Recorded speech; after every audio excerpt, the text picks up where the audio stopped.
I need all the wins, yeah. Ain't no L's, I gotta get a no call and quits, yeah. Gotta keep on moving no matter how hard it gets, yeah. Better move out the way, cause I'm coming with harder hits. My head is as hard as a brick, but I'm harder than all it is. You better move, you might get knocked out, knocked out. You better move, you might get knocked out, knocked out. You better move, you might get knocked out, knocked out. You better move, you might get knocked out, knocked out. My heart on my sleeve, stress, shit on my greed. That's how I get it. Success ain't no giving. Some days I don't eat, I don't sleep. When I'm focused, I'm dangerous. They don't want it when I'm anxious. Ain't no limit till I tank. I'm running on fumes. The opposition don't amaze. The roads racing through the pavement. Get your hands out of my bag. I know that's because I've been in it. I don't need to brag. I guess that's what happens when you taking care of your business. But some family, you do the math. I'm out of my pocket. Houston, we got a problem, man. Perfect, let them watch me. Elevating, got them nuts. Cause I'm the pilot in the cockpit. Nose diving in the option. Woo! Watch out, get ahead. Watch out, get ahead. Watch out, get ahead.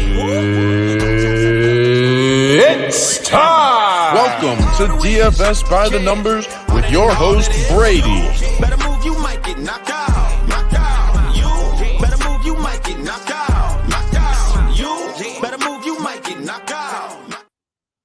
What is up, everybody? Welcome to DFS by the Numbers and welcome to Best Bet for UFC Austin. We got Arman Tsarukyan going against Beneil Dariush.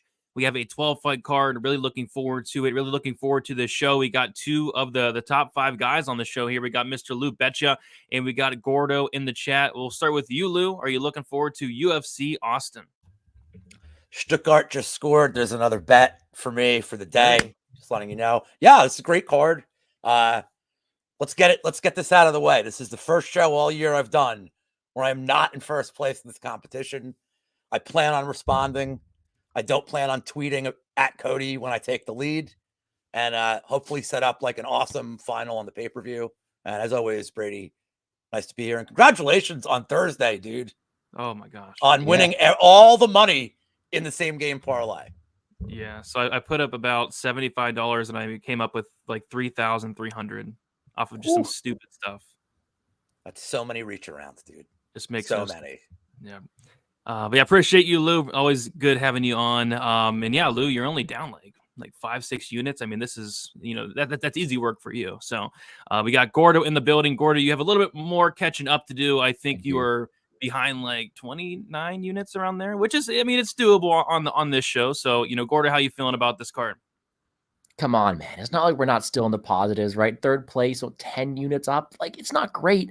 We got a lot of ground to cover, though, for sure. So I'm excited to talk some fights with you guys. I think it's a pretty decent entertainment card this week. But you're right. I got to swing for the fences here in order to catch this good-looking man ahead of me here. And I got to make sure I can put myself in. Because what I got 2 shows left to do. I'm ready to swing for the fences, and I'm excited to break down this card with you guys. Sounds good. Before we get into it, if you guys could please do me a favor, leave a like on the video, subscribe to the channel. We are getting down towards the end of things. We have plenty of guys with a lot of guys with only 1 card left, some guys with 2 cards left, and I'm really looking forward to seeing who comes out with the win. So I'm going to shout out the chat before we get started. We got Waldo, first one in here. What is up, Waldo? We got D-Gen saying, if Bobby Green wins, will you shave your beard like his? No, I will not. I don't think I could pull it off like Bobby does. We got Shawn in the chat. What is up, Shawn? We got Lou Betcha hanging out in the chat saying, hit the like button for this Brady jobber. I agree. Let's see. We got the Bookie Man. We got Victor DeJesus, Eric the Red. We got Jack K, AK, Pat Dirty Bird, Justy Q. We got DB. We got Melon in the chat. We got Damari, Kid Kick, Keel, Jonan. We got Mo Betts MMA. What is up, Jack? What is up, everybody? Forrest, my guy Forrest in the chat. Nick, what is up, everybody? Dipset, Kristen, I see y'all, and Christian, what is up? Jason as well. All right, guys, I say we get into it, and we're going to start with the first fight of the card. We got Jamie Lynn Horth going against Veronica Hardy, and this is a line that was around a pick'em. November 27th, we're currently sitting around -170. Gordo, what do you like for the first fight of the night? And by the way, guys, we have 12 fights, so these guys each get 2 passes. 2 passes. All right. Well, you know what, man? I did say I was going to swing for the fences, but my goal was also to, I got to go up positive. So we might be a bit more conservative on this one. On my actual betting card, I did play some Jamie Lynn Horth third round. I do think that line was a bit off. I do think she is someone who is going to be a physical fighter here, maybe a little bit of Canadian bias as well. But I think if we look at this overall matchup, she's going to be the more physical fighter, the larger one of the two, and someone who's going to be able to dictate where this fight takes place. She has a lot of power in her own end, and she is someone who I think covers Hardy a lot of these areas. So on this one, I debated going for that third round finish, but we're going to try to go with a more neutral process. Lou can chirp me for being a bit cautious this week, but this one here, we are just going to do Horth round 3 or decision at plus 100. Again, this line is kind of blown out of proportion, so I would have liked to get a better number on that one, but I do think it's a major win equity for her here. I do think Horth is the right side in my opinion, and I kind of agree with the line movement, but we're going to try to at least get plus money on these plays here, and I do think that's one way to do so. Would not be surprised with later finish as her power takes over, and I do think this is a case where Hardy looked good last time, so the line opened up a bit closer because of that, and instead I think Horth is just going to be the larger fighter, able to get it done. Yeah, I mean, I like that call, round 3 decision, getting that money line down a bit. Lou, what do you like for this fight here? I think Gordo broke it down perfect. I also like that play in terms of a bet for the show. I'm going to pass. There's not enough data points on me for Hardy. I know that Horth looked bigger. I think Horth is the side. But just really not enough data points for me either way to feel super strong. And I don't want to play Horth minus 170 on the show. So my pick is Horth. I like Gordo's look at the round 3 decision. But for the show, I'm going to pass. Sorry. Pass. There you go. Remember that one dude that got so upset about somebody passing? I forget. Yeah, he didn't understand the show. No.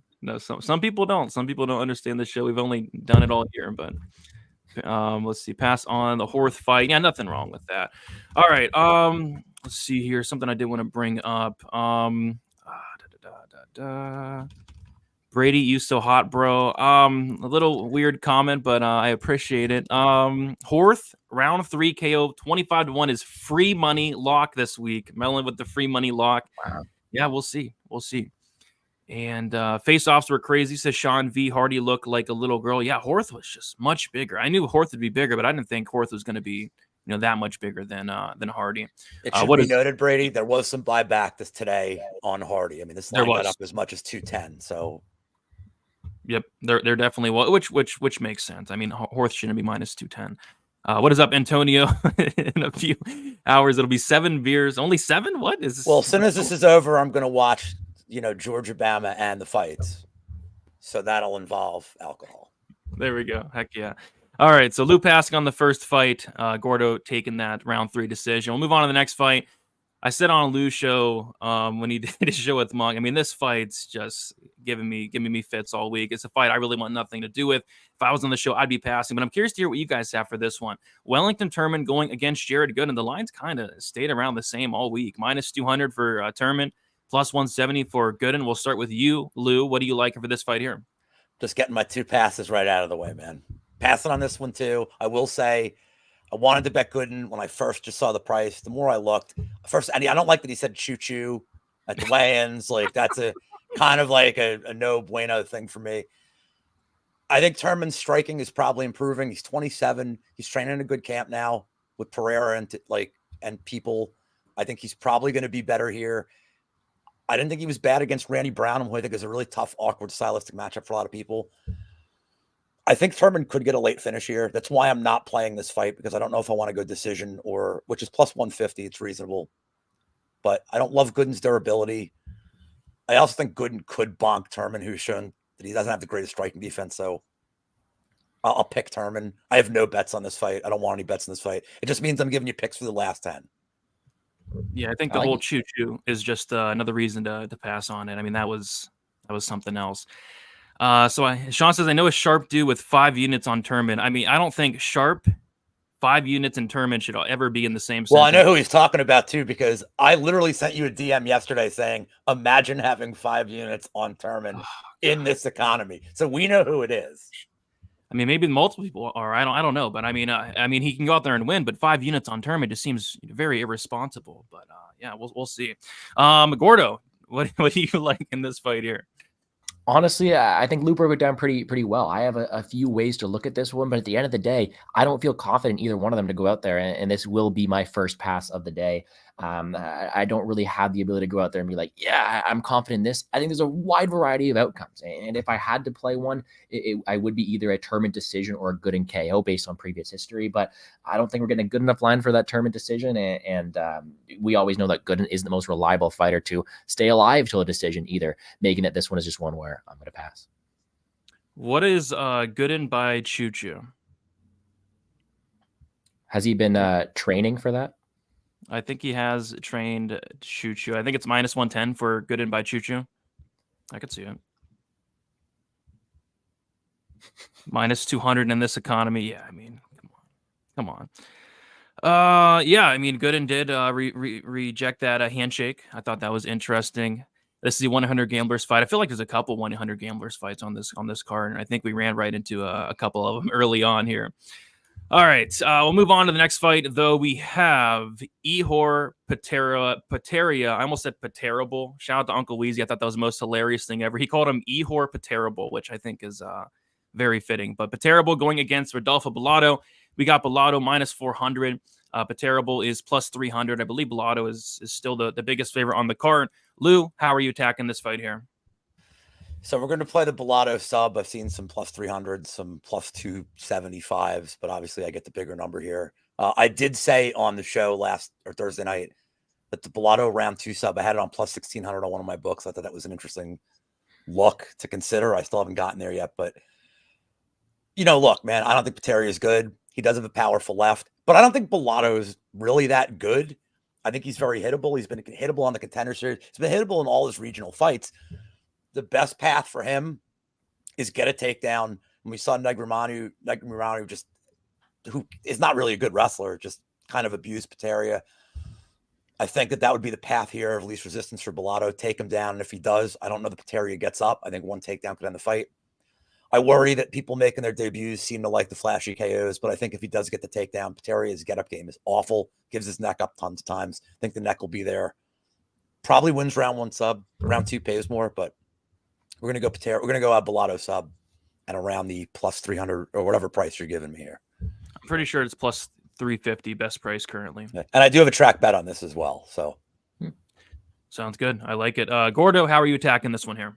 Yeah, another lower level fight. And as Lou mentioned, I don't think Bellato should really be this big of a favorite because he does make those defensive laps. But with that being said, if you look at this from a macro perspective, what does Pateria do better than Bellato? And it's not much. And I think as we see this fight go on, Bellato has the ability to cover him in many aspects of MMA. And I think that pressure and cardio that Bellato has in his back pocket as well is going to break Ihor Pateria, leading to a Bellato finish. Now, a wise man once told me we take the bets because they pay more. So we're going to take round 2 because it pays more. Shout out to Lou Betcha for that one right there. We're going to take Bellato round 2 plus 475 was the best line available when I saw it.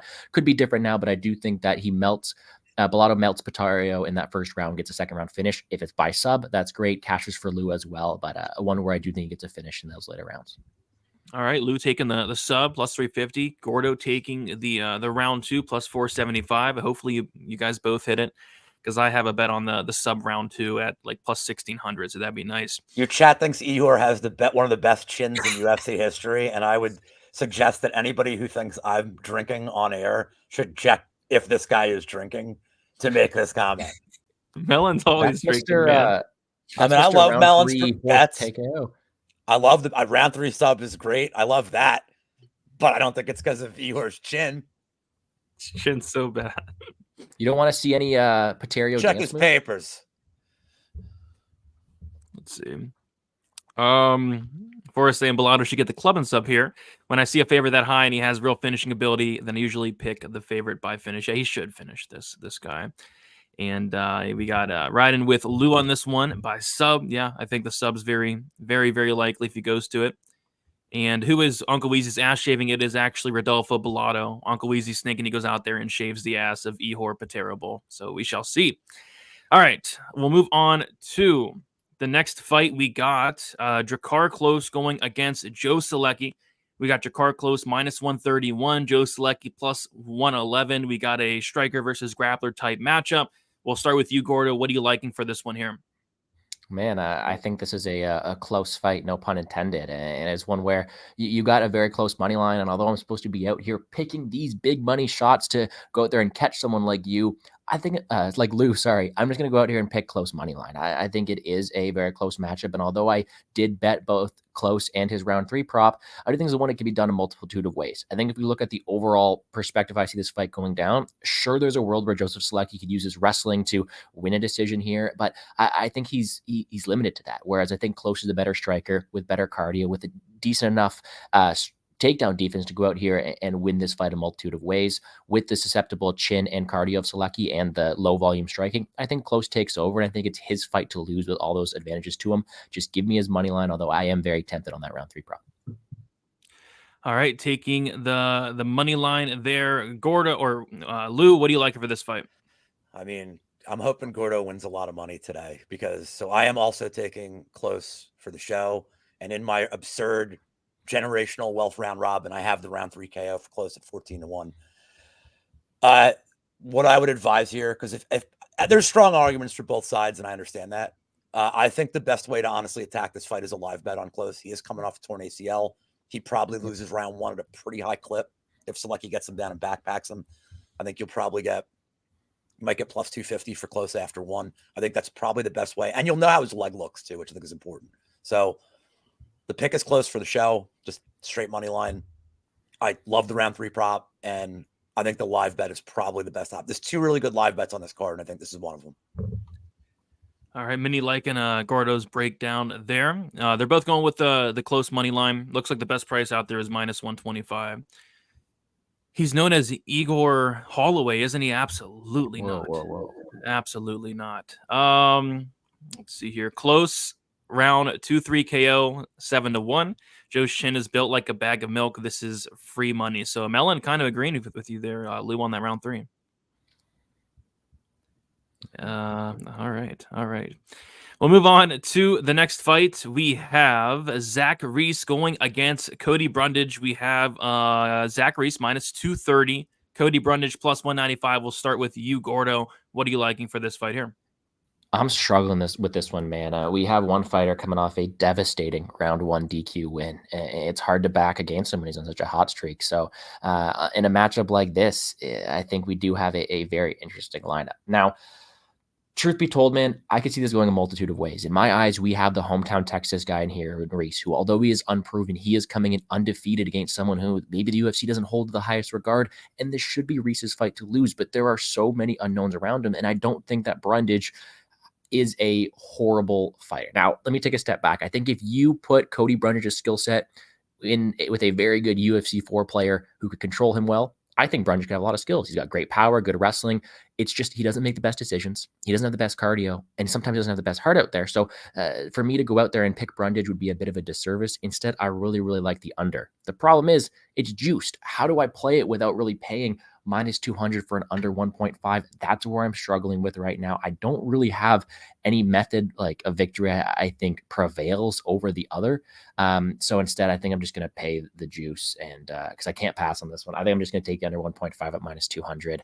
Unless Lou enlightens me with a great way to play this fight, I don't have much of a way to attack it. I do think it ends early. I think it could come either by KO or sub. So we're just going to play it safe with the under 1.5. Yeah, that's kind of what I did as well. There wasn't a prop that was really jumping out to me, but I think the under should be solid. Lou, how are you attacking this one? I hate this guy, man. I knew what I was going to bet until he DMs me Thursday night, and he's like, hey, man, we're still friends, right? I'm like, this motherfucker is going to make me lose all my money on him again. So ignore the breakdown, everybody. I'm taking Cody round 1. I'm just the hell with it. I will blame him publicly for me losing this competition. He is now my excuse. I don't like what I've seen from Reese in the 8 minutes of time that he's been on. Like, he keeps his hands low. I think he's very fortunate that he won on the Contender Series. And if there's one thing Cody Brundage can do, is he's got power. He's knocked down Vieira. He cracked Olajaychuk like once, which, was on the ground or whatever, but he still did it. He was knocking around Gore. Like, he's got some power. He's got a UFC experience. He also promised me he was going to win. He's never done that before, except for the other 3 times that he's lost. So if I have to play something for this fight, like the under's 2 G's. So Cody round 1 is what, 6-1? 650. Yeah. Wow. Let's fucking do it. Yeah. I was looking up. I say this against all reason. No, I was gonna play it too, but last time I got plus 1800 on the round 1. Now they're kind of all over it, but 650 still, I think, is win conditions. So I'm not even doing the KO Mhm. because Yeah. with my luck, he'll just get a submission, and Yep. he could very easily knock Reese down and fall into a submission on the ground. Like we've seen him kind of do stupid stuff like this before, but I just don't think Reese is very good. Fun fact: Reese is the only Texas fighter on UFC Austin for this. Yeah, which is crazy, huh? That's kind of crazy. Let's see. When is the fight? The fight starts at 4 Eastern there. Brother Reese by rear naked choke round 2. Melon saying Brundage decision 8-1. Zack has 0 takedown defense. Favorite stop of the week. Yeah, I've seen a couple people on the decision. I don't really understand that, but I guess anything can happen in MMA. Confidence in Sorano. I'm pretty confident there. Reese just needs to keep his hands up, and it's easy work, but he doesn't, though, is the thing. He keeps his hands low, his chin's up in the air. So, I mean, in all fairness, we're talking about a guy who's had 8 to 9 minutes of tape. yeah. Like, we just don't know. We still have so much to learn from the guy too. And the big question this week is we haven't seen him outside of round 1. How does his cardio look like? That's kind of why I just stick towards that under. I think he could get it done in multiple ways. I still don't know what his primary method of finish is. Like, is he a primary striker? Does he prefer to take to the ground? We don't know how he reacts to adversity. There are a lot of questions to be answered about Zack Reese this week, so I don't mind the shot on Brundage. And then Forrest is very confident on the Reese finish here. I totally see a first round submission. Am I wrong here, Brady, and the rest of the panel? I'm picking a Reese first round submission, but I'm not betting Reese this fight. So I think anything can happen here. It's a really, really weird fight, but it should be fun nonetheless. Avila is a lock. Misha's ass, man. Come on. We're on that next. Oh boy, gosh. All right, we'll move on to the next fight then. And yes, it is the 1-800-GAMBLER fight of the week, a fight that nobody should be betting on. We got Julia Avila minus 129, Misha Tate plus 109. People are actually betting Misha Tate this week. So she was sitting around the plus 140 range. Now she's plus 109. Yeah, it looks like Gordo, you have 1 pass left. Lou, you cannot pass. Gordo, are you passing on this fight, or do you like something here? Here's the thing, man, is this is a 1-800-GAMBLER type of fight, but if I'm out here making a pick and I don't actually have to bet on the fight, let's go with my gut here. And what I've been thinking all week is unfortunate, but I got to go with Misha Tate money line here, man. It's not the prettiest of things to look at, but what we've seen from her is a consistent product of late. She has been someone who has been a bit slower, but she has been going out there fighting this better level of competition. Vieira, Murphy, these are people where we've seen a constant product from her, whereas we have such a long layoff on the Julia Avila side. Additionally, we've seen these pictures of her on Instagram not look the best, and we have a lot of unknowns to be answered against Julia Avila. I think at this point in time, when we have Tate being the more active fighter, someone who is a proven winner at a higher level, who, although she is looking slower, we know what we can trust in her. I think I got to take the shot at plus money here for the best bet show. Again, this is not something I'd bet with real money because I think there are still a lot of unknowns to be answered. But at this point in time, before seeing a proven commodity in Avila, I will take the dog here in Tate. I think there's a lot to learn, but at this point in time, let's go with Cupcake. All right. Gordo taking the dog here. Lou, you have to have a bet here. Unfortunately, what are you taking in this one? So one thing we have not talked about yet on this show is that we're going to be in Texas. And what is Texas known for? Absolutely horrible judging. Ooh. You have a fight that's minus 210 goes the distance. You have a fight that has a lot of volatility in terms of there's probably going to be very little damage. We don't know if there's going to be real grappling upside here. You probably know where I'm going with this. If you've watched me before on here, we're going to play fight to go to split plus 400. Really? It's plus 400? Yep.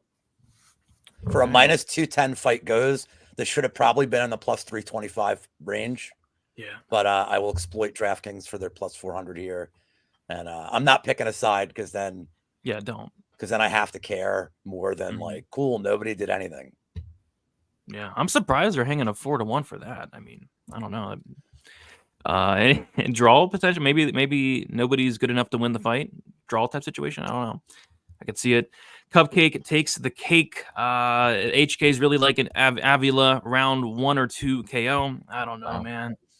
If you're going to bet a split, you got to bet the draw too, by the way. The problem is I just don't see a 10-8 here unless you get a foul. So. And Tate round 2 submission 25-1 is a lock. Julia has more gray hairs than Beneil. Misha Tate is big cheeks. Can't bet her. Only way I bet her is Avila is coming off of pregnancy plus torn ACL plus she had a broken neck too. Gosh, she had a lot of things. I heard about the ACL and the pregnancy. I didn't hear about the broken neck. My goodness, Julia Avila. Hey, Kurt Angle won a gold medal with a broken freaking neck.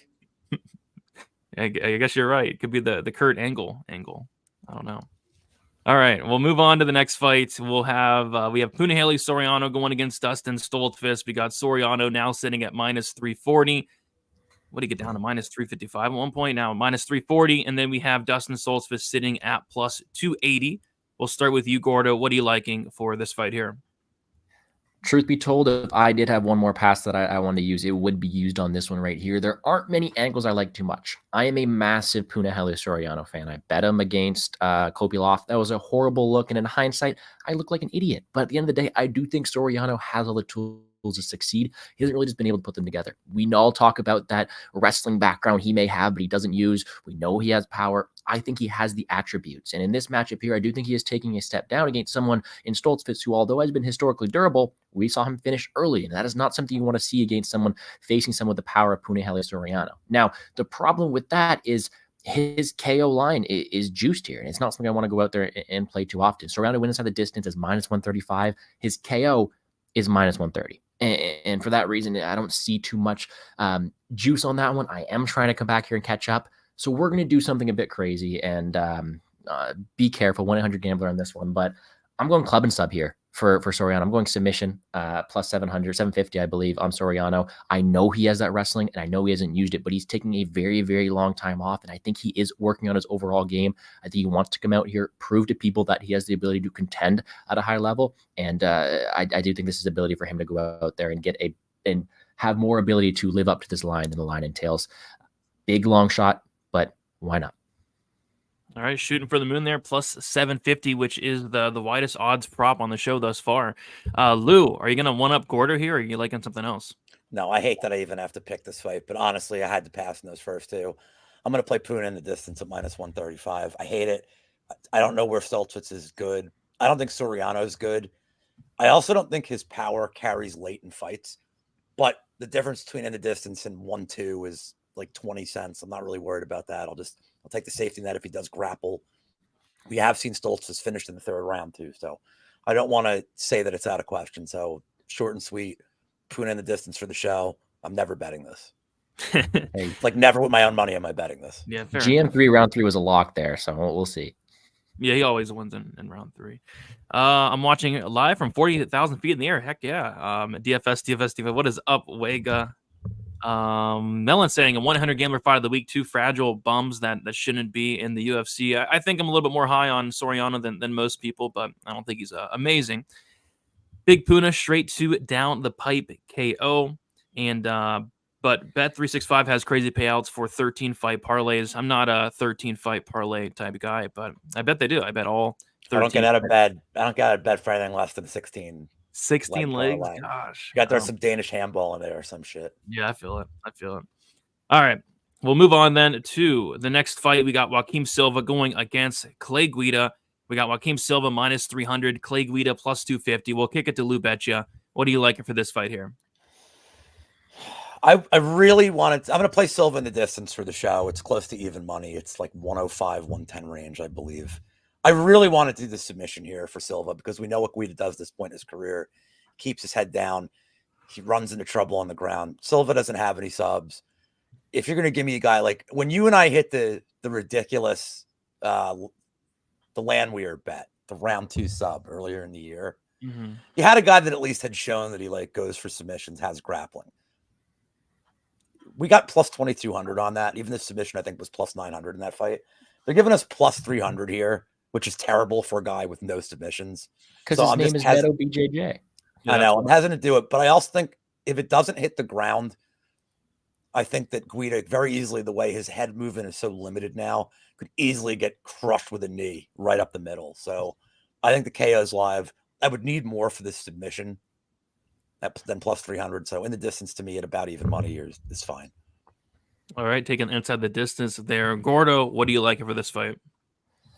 All right. Well, first of all, I will say this is exam season for me here at school. I haven't had the time to check out Lou's videos. I watch Lou's videos every week. I watch Brady's videos every week. I love their content. Make sure to check them out there. So I don't know how unpopular of an opinion this is. I'm riding with Clay Guida one last time, and I pick his money line plus 270 is the best available here. And there are many reasons that say I shouldn't do this. The age, the lack of head movement, the ability to be subbed by a guy named Neto BJJ. This could look like a hindsight horrible bet, and I'm fully aware of that. But I don't know if it's just the nostalgia of backing Guida here, but I do think he has the tools to go out there and succeed. Like Joaquim Silva does not look like a guy to me that has much minute winning equity. His power to KO someone like Guida could happen at any time. But if you look at an overall matchup where Guida is able to get his takedowns, able to win minutes without that KO shot coming his way, I think he wins more often than a plus 270 line entails. And again, it's not a enjoyable thing to be backing someone at this point of his career, but I do think he has more skill in line and tails. I think he could have one last in him. And although Joaquim Silva looked close against Arman Tsarukyan, this is the same guy who was dropped by Ricky Glenn in the first minute. This guy has not always been a reliable guy, and although he doesn't have to be all reliable against Clay Guida, Joaquim Silva is not someone who I want to be backing at chalk too often here. I am taking the shot one last time on the Carpenter here. I'm ready to look stupid doing so, but I have some ground to cover, and I do think this line's a bit wide. One last ride. I mean, maybe there will be more ride opportunities because judging by his interview, it seems like he's not retiring until he's like 50. I think he has Gordo, just so you know, I'm happy to lose this one if Guida wins. Like, I'm happy to lose this bet. And here's my problem with it too, is I am I do think of myself as a primary DFS player. And the question is, do I want to get hurt playing Guida here too on DraftKings? It's like, do I put him in my lineups? Like, do I trust the guy to go out there and land takedowns, or do I see him be KO'd and be heartbroken? So we're going against each other in the DFS show that we do in the contest. You have Guida right now. I have Silva. That's a big swing there. Whoever gets it done. And for those who don't know, Brady and I do a year-long contest where we do every one lineup every single card of the year, and there's 3 events left. And although we've done 36 lineups we've done so far, Brady and I are separated by 50 points between us right now. Like, this it's insane. How bad will is probably Muck do doing? it. I am riding with Clay. I think that the more you work with Guida, the more I can trust Guida's cardio. I don't care how old he is. If he goes out there and he makes Silva work, the longer the fight goes, the less power Silva holds. And I do think Guida's able to take over. Very, very risky. I could have looked like an idiot. Why not, though? One last shot. Should be fun. Should be fun. Indeed. Melon agrees with you. Clay, round 3, KO 30-1. If Arman can cook you and KO you, Clay is guaranteed. Just the reasoning behind that. If Arman can do it, Clay can do it. That's maybe you get it right though. We'll see. Silva is gonna gas. Yeah, he could potentially. This guy is on Clay. He is big dog. I think he's one of the biggest dogs on the slate. Raquel saying Clay reminds me of the Tasmanian Devil from Looney Tunes. Same. All right. I don't usually answer people like that too, but when we say this guy's on Clay, at the end of the day, this is a odd show. If you said, gun to my head right now, you have to pick the winner to survive, I'd take Joaquim Silva. But at these odds, I think there is value on someone who has paths to victory here in Guida. And I'm not saying he wins all the time. I think he wins more than a plus 270 indication entails. Lou, you agree with Gaios on that one? On that, yeah. I don't know what he wrote, but it sounds like I agree. I don't want to pull it up because it's in a different language and he could be saying something terrible. So I'm not going to. I'm assuming it's saying, Lou, you are a handsome and smart elder statesman of the community. That's what I read it as. Brady, don't put a cap on your water. I do, but I lost my cap today. So I got to go out and buy a whole new gallon. I'm not too happy about it. I don't know where my cap's at, but it's missing. So that kind of sucks. He's fighting a BJJ guy with no submissions. Clay could win due to activity and late energy, but I feel like he's going to look more washed than ever. Be fun to watch him win and fight Jim Miller on 300. Yeah, hopefully they put Clay on 300. That'd be awesome. And then well said, Gordo. Yeah, Gordo is always very well said. All right. We'll move on to the next fight here. We got Shawn Brady going against Kelvin Gastelum. Looks like some little bit of lines kind of stayed around the same. Minus 133 for Shawn Brady and plus 113 for Kelvin Gastelum.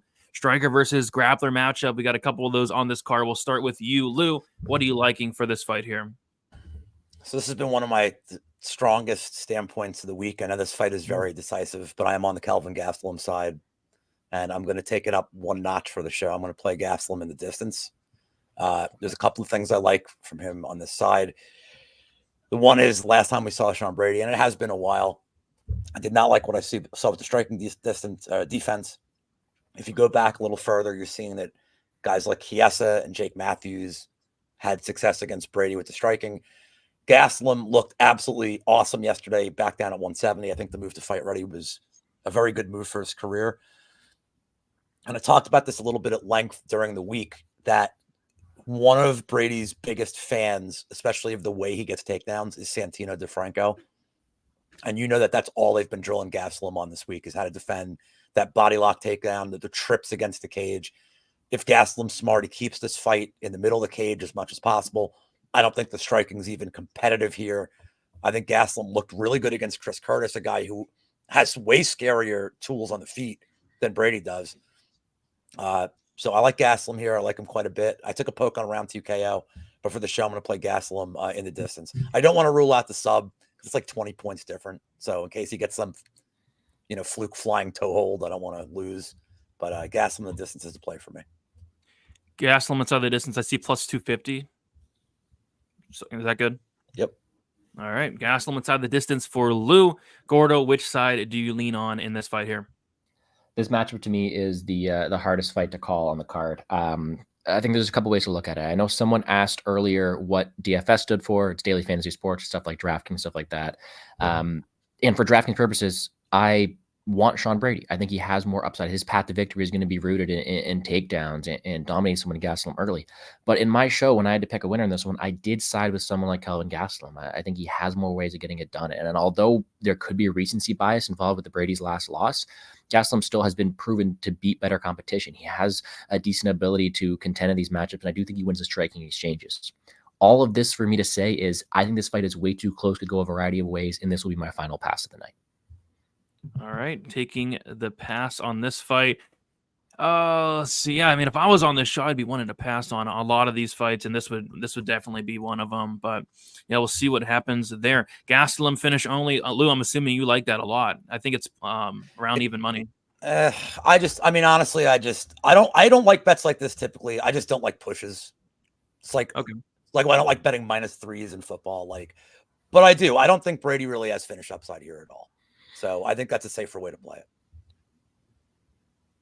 Let's see. Melon says, Gastelum doesn't have zero takedown defense. I know. At this point, this is just a gimmick. These aren't real. I mean, he did this on Thursday too. He's telling me that Tim Kennedy took him down. I'm like, yeah, okay, that was 7 years ago. Wait, he said that? I mean, he's saying stuff just to I don't know.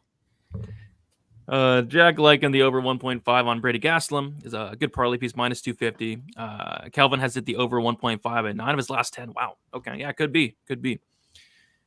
Who the F is Sean Brady? Brady bunch ass MFer. Come on. I mean, I'm a Brady. Let's calm down a little bit. But yeah, we shall. No, absolutely not. There's a bunch of Bradys out there. I'm related to Tom. You don't have the ink on you? No, no, not even close. But we'll move on to the next fight. We got a very frustrating fight for me. We got Rob Font, Davis and Figueiredo. Rob Font -125, Davis and +105. It is frustrating for me because, man, this line's just crashing down. I missed the line on Fig. He was like +140, early this week, late last week. Nothing but love, but on the Figgy side. So, yeah, it's a fight I don't have a bet on, but I think it's a really winnable fight for Figgy here. Gordo, here's to your thoughts on this one.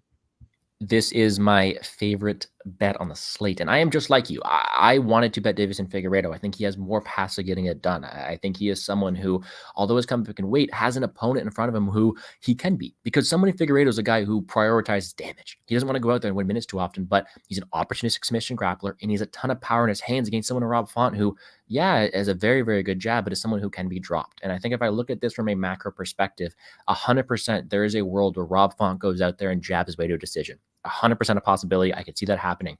But if we look at the person with more finish equity, the guy who has a more ability to go out there and land the more damaging shots and ability to hop on some grappling as well, I sat and watched Font taken down and controlled by a guy with one tricep for 25 minutes.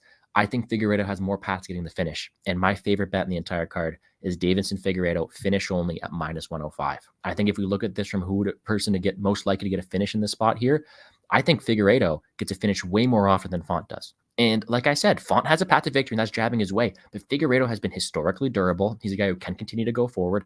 And he is someone who I think has a good ability to be up here at a stronger weight class and contend for all 15 minutes. This is not a 25-minute thing. He has the ability to go out there for 15 minutes, land the more damaging shots. And if you ask me straight up, who gets a finish more often than not, it is Davidson Figueiredo in my eyes. Give me the -105 on the finish only. I love the bet. Could be crazy, but in my eyes, I love it.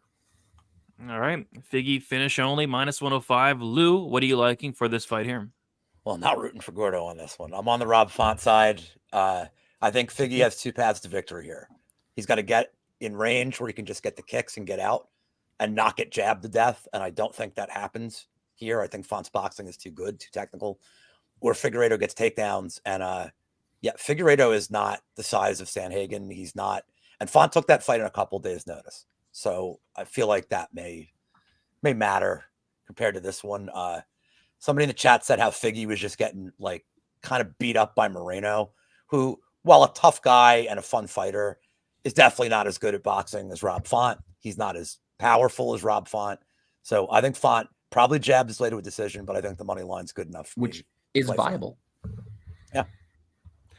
Yeah, I mean, there's a lot of fights on this card where you can make a case for both guys. Like, I can make a case for Rob Font. I think he's going to be the minute winner here, but I don't know. Plus money, I feel like Figgy has some paths here.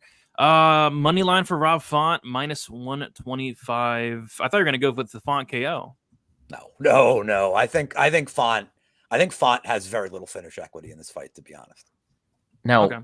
would that, is this finish only line a bit off in your eyes then too? Because to me, I saw it and I was a bit surprised. I don't know, because I'm surprised that like the fight goes the distances. Like I don't know, man. I thought this might be a little wider for fight goes the distance, but I really don't think Font has a lot of finishing upside here. I know he knocked out Yanez, but like I don't see it here. I don't know, man. I think if we look at an overall, like, all right, if this fight had to end inside the distance, who gets a finish more often than not? Figueiredo is a much more proven finisher than Font is. So that's just me. That's my little soapbox there. I completely see an ability for Font to go out there and jab his way to a decision. So I'm okay with this. Yeah, it's a fight I don't have a bet on, but I'm looking forward to seeing Figgy come up to bantamweight, seeing how he fares against a really good fighter in Rob Font. All right, so a couple fights left, guys. We have the co-main event here. We have Jaylen Turner going against Bobby Green. And yeah, this money line has just been crashing down. Jaylen Turner was sitting around -225. And I think after the weigh-ins, after the interview, I think a lot of people took the Bobby Green dog shot here. Bobby Green is now sitting at +145. So yeah, this line has came down a ton. So yeah, we'll start with you, Lou. What are you liking for this fight here? I mean, I have a bet on Green, but not at this number. I got him at +180. I guess there's still a +180 out there. I don't know what book that is. That's way behind the times here, but this is such a trap bet for the show. But I got to play Bobby Green. But I mentioned that I had two live bets I really liked. I think Bobby Green's a good live bet here. If you don't like what you see from Turner, I know he's a different style of fighter than Dan Hooker, but we've seen Turner slow down. Took the fight short notice. I know he made weight barely, but I know that weight cuts for him at this weight class are just not easy. So the one thing about Bobby Green, yeah, he's getting older and maybe he's a little more hittable now, but his cardio's still been really good. And let's not forget, he's got a little bit of momentum, man. He's coming off a main event round 1 KO that none of us predicted he was going to get a round 1 KO. So he's got Uncle Mo, man. He's got some momentum. Turner, coming off a really bad look against Dan Hooker. So give me the plus odds. I hate this bet. I hate it, but I got to take Bobby Green here, man. All right, taking Bobby Green. And yeah, I think live bet would probably be my preferred on Bobby Green, but I don't have a bet on this fight either. Some of these what fights. What price do you need? 350? Yeah, I mean, I think he probably loses the first round, right? I mean, I don't know. You think you'll get at least? I think you'll get at least. I would like be curious to hear what Gordo says too. I think you get at least plus 300 on him after one. I would think so. So, yeah, live bet. I might be taking a look at that for sure, depending on the line. Gordo, what are you liking for this fight here? Yeah, let's just say that there are few people. I don't know if there's anybody in the community that I respect more than Lou. Me and Lou are good buddies. I turned don't like 46, him and now here comes all the love. It's weird. What? So now I turned 46. I get all this love. There's always been love for you on my end. You know that. Come on. I'm against you. It could be biased here with Jaylen Turner. Met the guy.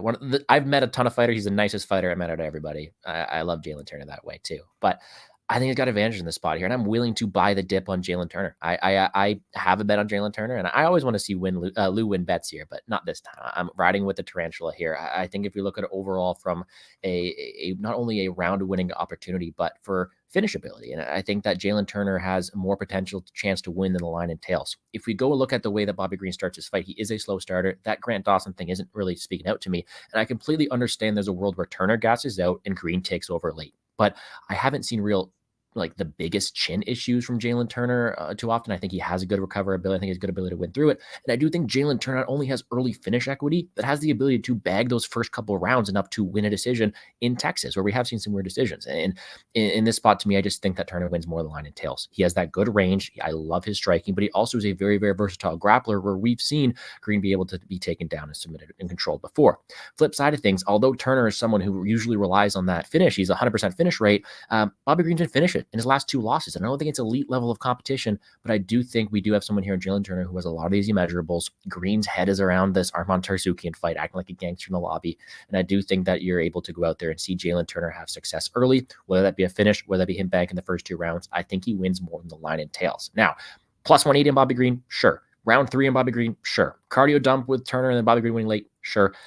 At the end of the day, straight up before the fight begins, I'm taking Jaylen Turner. But all power to you. I completely agree with the live entry. Fair enough, man. I mean, yeah, I'm not gonna touch it. I'm gonna sit back and watch this one. I think there's a lot of red flags and question marks with the whole short notice Turner thing. I think the interview that he had was not a good look as well. But yeah, I like Turner as well, but I don't think I'm gonna bet him at chalk. So I'm passing. But one of you guys will be right. So that'll be fun.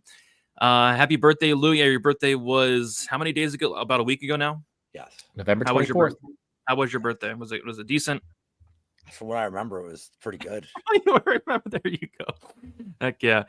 Turner looked awful at weigh-ins. Yeah, but that's expected. I mean, the guy is 6'3" at lightweight there. A draw potentially. Lou is a draw? Yep. Lou, does Turner making weight, is that a good thing for Turner, or does it mean he hurt himself more? What are your thoughts on him making weight actually? I mean, he probably hurt himself. I think Brady said this earlier in the week on his show that he figured it was going to end up being catch weight. I was surprised that they didn't make it catch weight. I don't know, man. I mean, look, you don't know the mentality of guys coming off a weight miss and a bad loss. Because I think the loss to Hooker, the way it happened, was a bad loss. Not losing the Hooker is a bad loss, but the way it played out in the second round was a bad loss. So maybe he just starved himself. He's like, I need all that money after last time. Like, I can't afford a bad spot here. I don't know. But I think we're going to know 2-3 minutes in how he looks.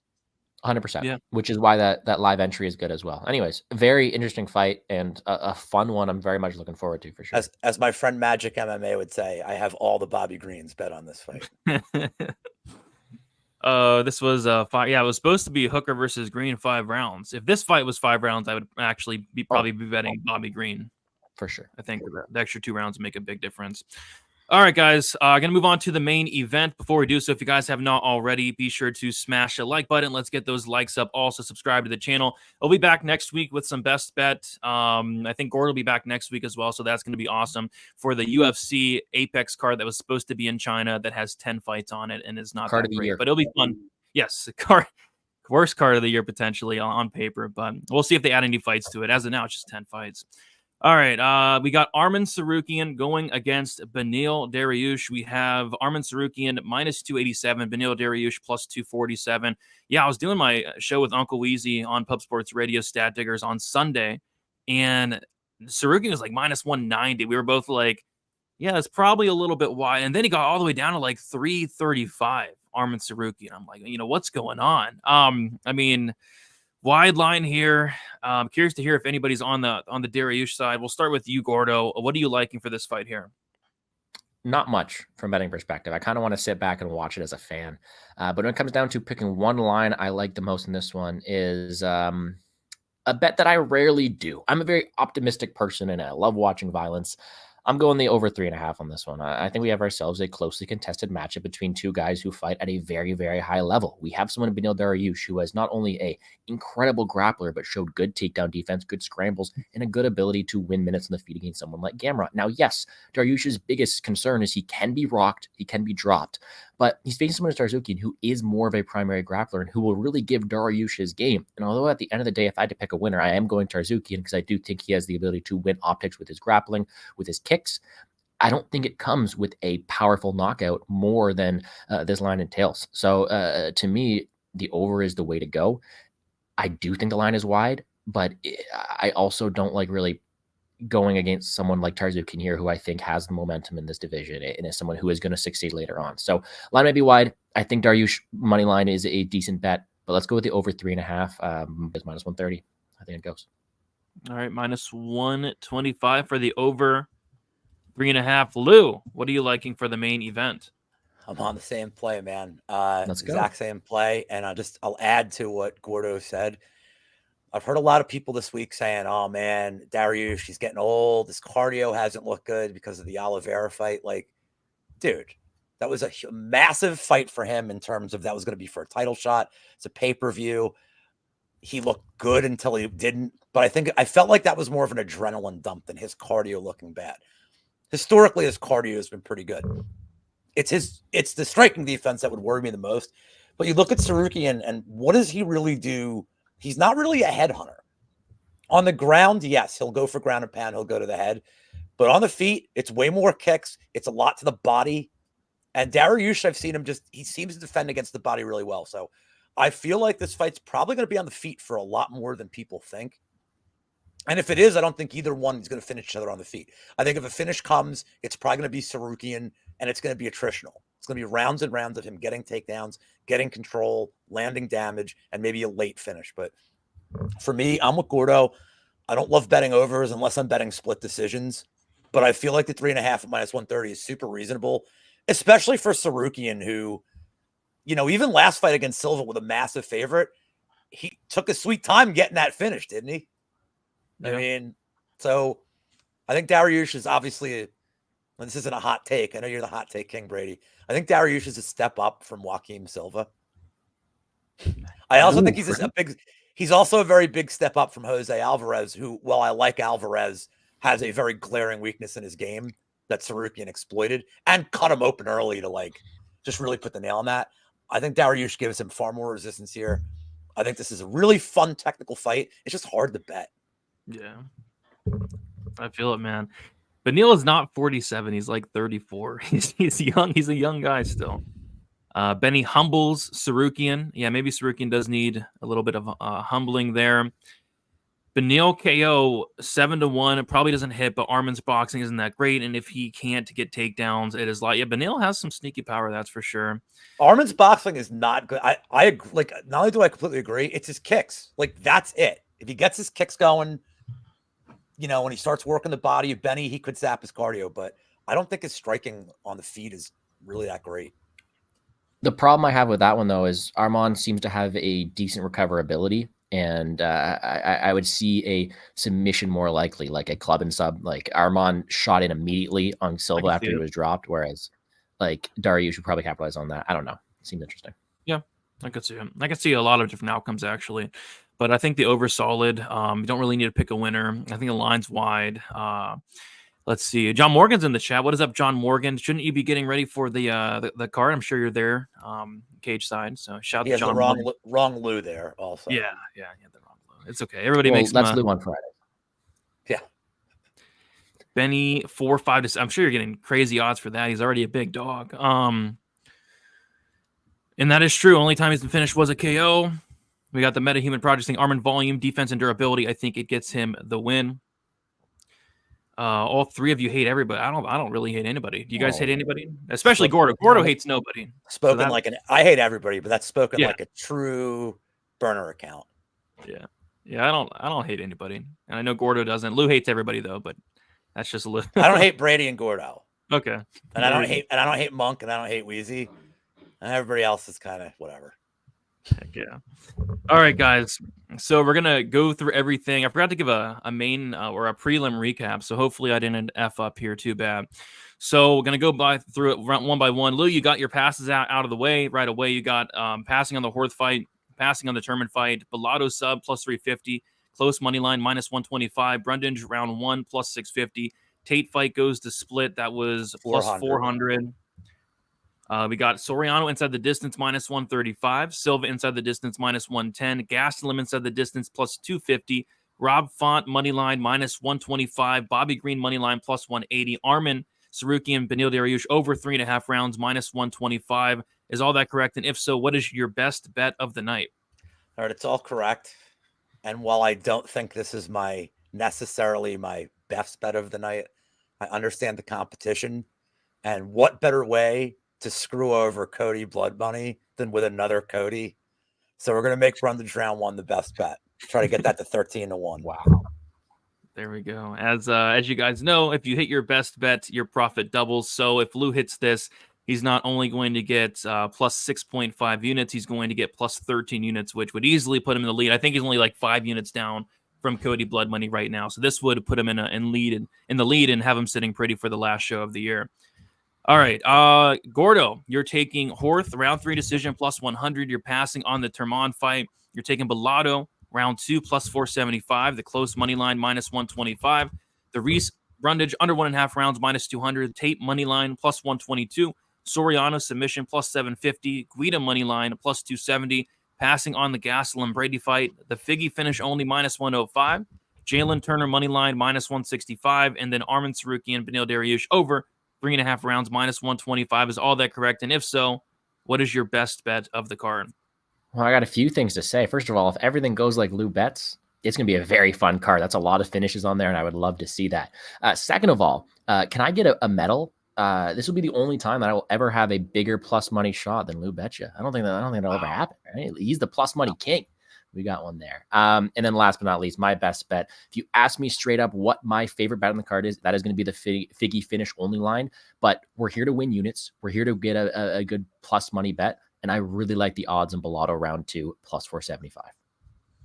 All right. I like it. And I hope you're right. I hope you're right because I have that as well. Don't tell the guy in chat, do not bet heavy on Brundage. No. This is a biased pick. Do not bet heavy on him. Maybe a little sprinkle. Like nothing's wrong with like a little Brundage round 1 sprinkle. Do not bet heavy on this man. Yeah, I wouldn't really bet anything heavy on this card actually, but like I wouldn't even bet him. I wouldn't even bet him in the distance. I'm betting him round 1 because like round 1 DQ.